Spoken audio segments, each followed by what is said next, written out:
Фатима тәте, сізді келе жатқан көктемнің жайдарлы мерекесі 8 наурыз халықаралық әйелдер күнімен шын жүректен құттықтаймын. Сізге әйел бақытын тілеймін.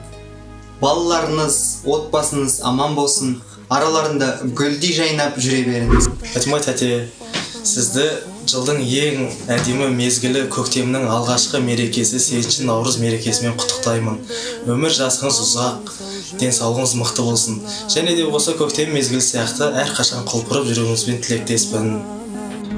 Бүгінгі келіп жеткен мерекеңізбен шын жүректен құттықтаймын. Сізге зор денсаулық, мол бақыт, қажымас қайрат тілеймін. Бала-шағаларыңыздың қызықшылығын көріп, осы Мұраттың врач болған түрін көріп, осы мұратыңызбен мақтанып жүреріңіз. Уважаемая Фатима Абдулкаримовна, поздравляю вас с 8 марта.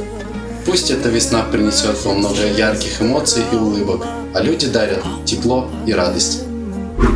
Құрметті менің анашым, сізді 8 наурыз халықаралық әйелдер мерекесімен шын жүректен құттықтаймын.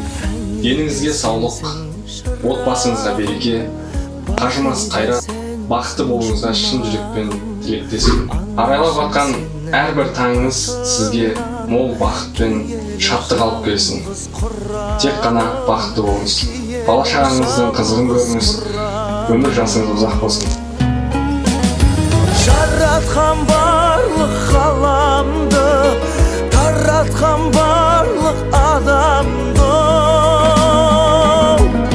мейірімі шексіз бір Алла, ауыртпа менің анамды.